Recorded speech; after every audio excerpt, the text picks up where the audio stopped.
Sat Sri Akal, Vanakkam, Salam. Since last video we discussed about the cost of production. तो in this video we will discuss about the production only. हम इस video में production के बारे में बात करेंगे. दिस प्रोडक्शन एक्चुअली प्रोडक्शन होता क्या है. कोई चीज़ बनाने को प्रोडक्शन बोलता है, लेकिन ऐसे भी कोई चीज़ बनाने से उससे वो प्रोडक्शन नहीं हो जाता है. कोई भी चीज़ अगर बना लो, कोई लकड़ी का टुकड़ा ये वो गज़ल लगा के कुछ भी बना लो और उसको प्रोडक्ट बोलो तो प्रोडक्ट नहीं होता है. प्रोडक्ट कोई भी चीज़ अगर बना वो किसी काम में आना चाहिए.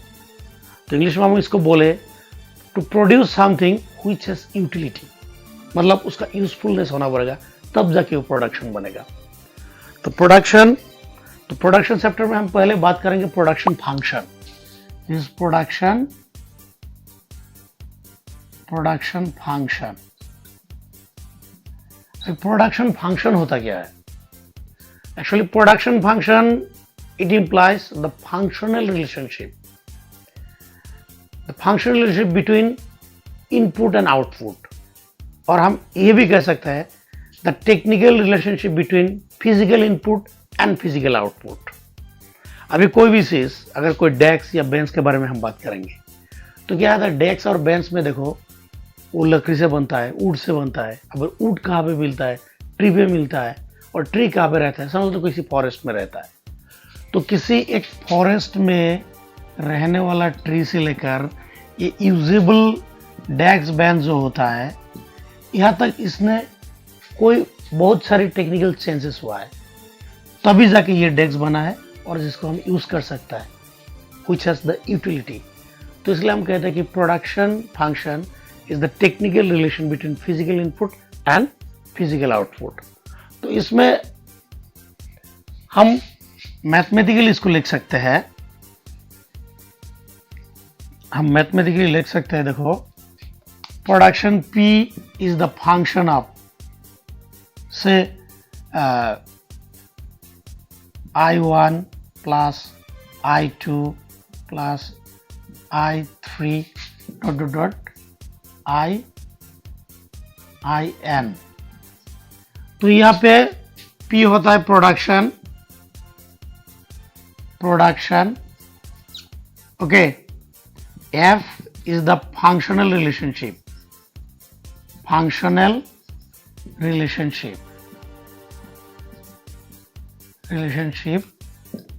और ये जो I1 होता है ये input 1,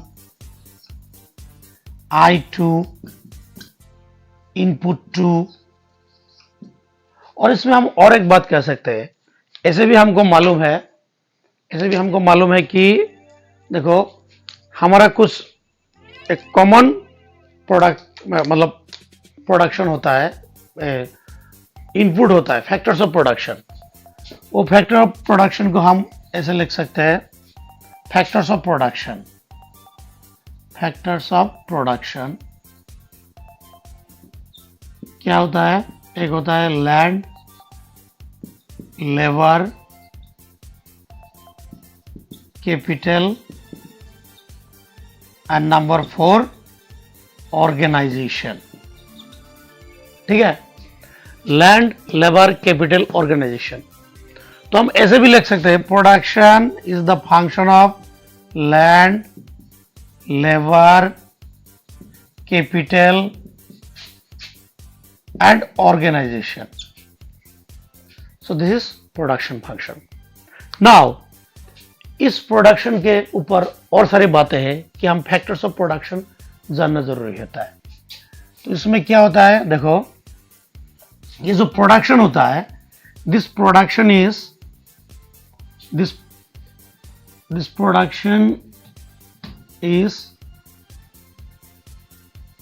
bears two things. One is short run and long run. Okay, one is short run और short period बोल सकते हो, और दूसरा होता है long run और long period.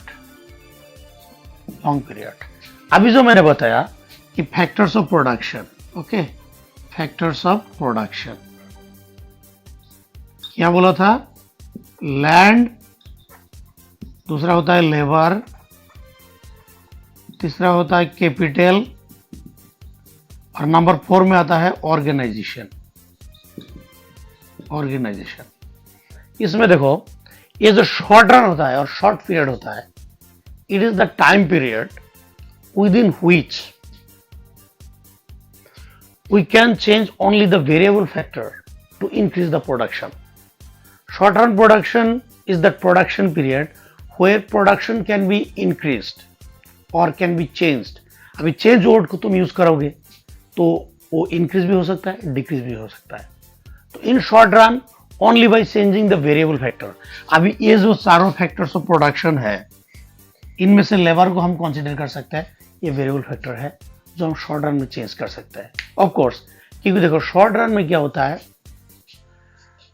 ये लेबर, आज तुम 10 लेबर को एम्प्लॉय किया है, कल उसको रिडक्शन करके 5 कर सकते हो, परसों को फिर 20 कर सकते हो, उसके बाद तुम 50 कर सकते हो, फिर अगले दिन तुम उसको रिड्यूस करके 5 भी कर सकते हो। कैजुअल लेबर के बारे में मैं बात करता हूँ। तो लेबर को हम वेरिएबल फैक्टर कह सकते हैं। तो in the short period, by changing the variable factor, you can change the output.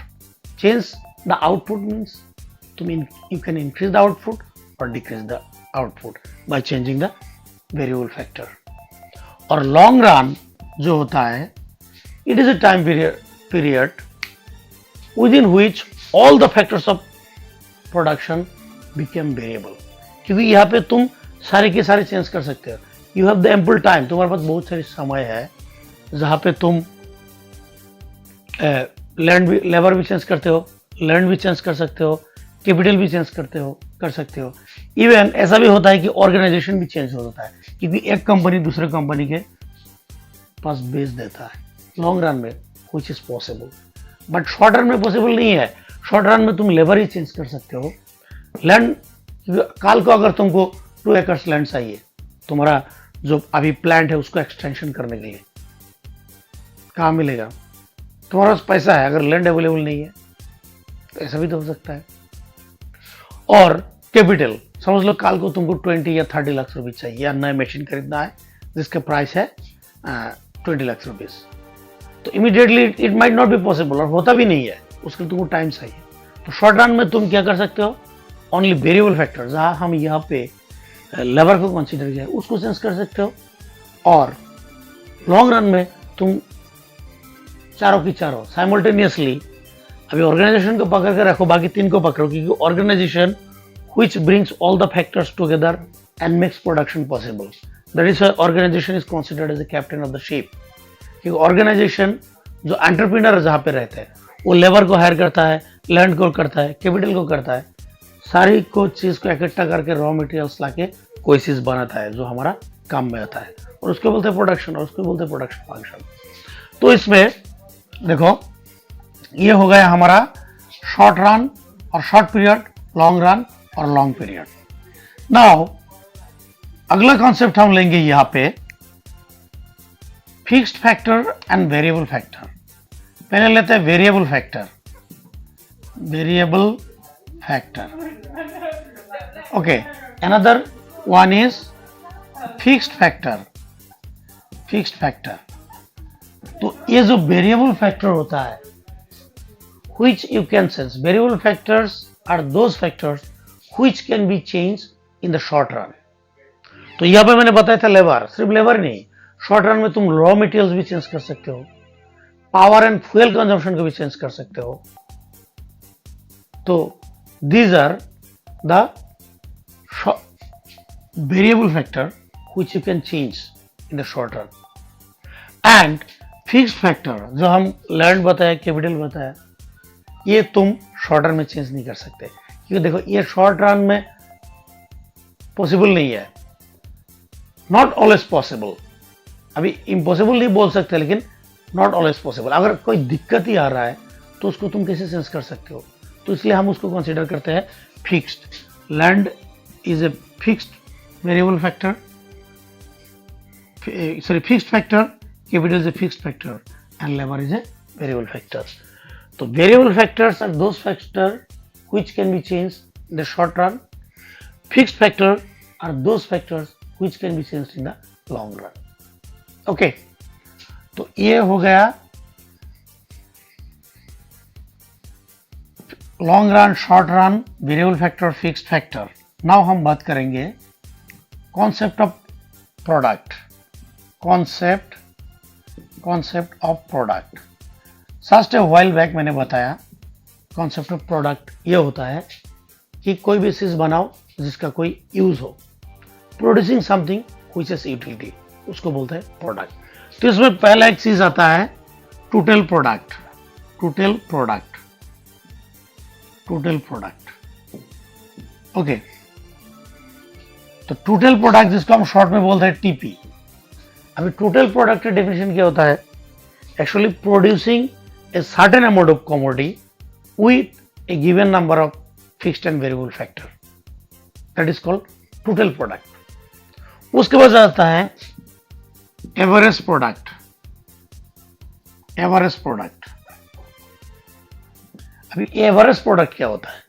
देखो, एवरेज प्रोडक्ट होता है it is the production of per unit of variable factor. तो वेरिएबल फैक्टर हमने यहाँ पे लेबर लिया था, तो हम इसको लिख सकते हैं जिसका शॉर्ट फॉर्म होता है AP. So that is AP equal to TP by L. अभी टीपी मतलब टोटल प्रोडक्ट, एल क्या होता है? L is a variable factor, variable factor, L is a variable factor. ठीक है, तो क्योंकि हम यहां पे लेबर को वेरिएबल फैक्टर पकड़ा था। नेक्स्ट आता है number 3 marginal product, marginal product, marginal product जिसको हम बोलते हैं एमपी। अभी मार्जिनल प्रोडक्ट क्या होता है? It is the addition to the total product due to employment of additional unit of variable factor. ये थोड़ा मतलब ये लगा ना, addition to the total product due to employment of one additional unit of variable factor. उसको हम अगर मेरे सिंप्लीफाई करके बोले, तुमने जो लास्ट यूनिट ऑफ लेबर है उसने जो प्रोडक्शन किया है, तुमने जो एम्प्लॉय किया है लास्ट यूनिट ऑफ लेबर। अभी देखो यहां पे तुमने 4 आदमी एम्प्लॉय किया है, 4 लेबर को एम्प्लॉय किया है। पहले वाला ने 10 प्रोडक्शन किया, दूसरे वाला ने 12 किया, तीसरे वाला ने 13 किया, ये 14 किया। ये जो लास्ट वाला ने जो किया है उसको बोलते हैं मार्जिनल प्रोडक्ट। अगर इसके आगे और एक लेबर को लगाओगे और उसने से 10 किया, इसका मतलब ऐसा नहीं होता है कि ज्यादा लेबर लगाओगे अगर तुम्हारा प्रोडक्टिविटी बढ़ जाएगा, कम भी हो सकता है, वो अपने अपने कैपेसिटी होता है। और उसके ऊपर एक लॉ है, थ्योरी, हम बाद में उसको बात करेंगे। तो इसमें देखो फर्स्ट नंबर ऑफ लेबर जो है, अगर सिर्फ एक लगाया, सिर्फ ये भूल जाओ, तो ये होगा टोटल, ये होगा मार्जिनल। अगर 2 लगाया तो 2 नंबर वाला जो number 1, number 2, number 3, number 4, number 5, अभी सिर्फ 2 ही लेबर लगाया तो सेकंड लेबर ने जितना कंट्रीब्यूट किया है वो होगा मार्जिनल।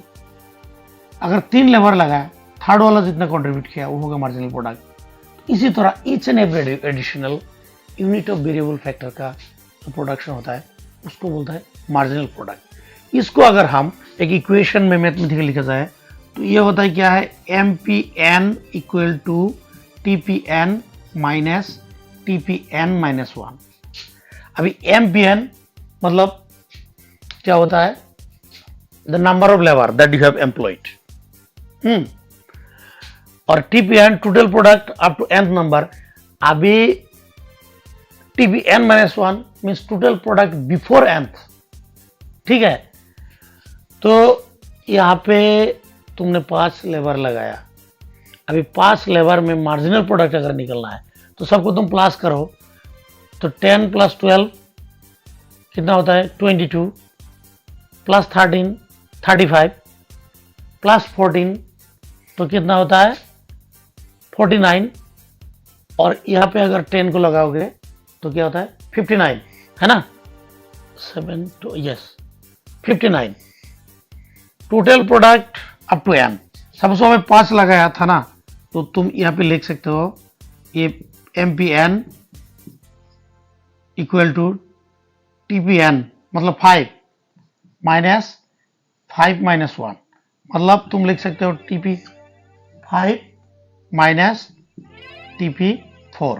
तो क्या होगा, TP5 हमने क्या बताया था 59 पूरा, माइनस यहाँ पे कितना होगा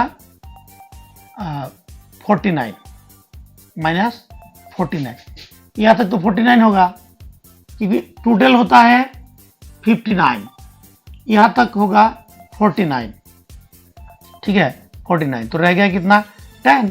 वो देखो लास्ट वाला लेबर ने कितना प्रोडक्शन किया 10 यूनिट, तो दैट इज मार्जिनल प्रोडक्ट। और इसको तुम और एक इजी फॉर्मूला आता है इसमें mathematically you can write, that is delta TP due to delta L, change in total product due to change in labour, ऐसे भी तुम लिख सकते हो। तो यह total product, average product and marginal product. Okay, तो आज तक हम यहाँ पे कंप्लीट करते हैं। Please subscribe the channel and hope you understood, or any kind of comment you want you can put here. Love you all.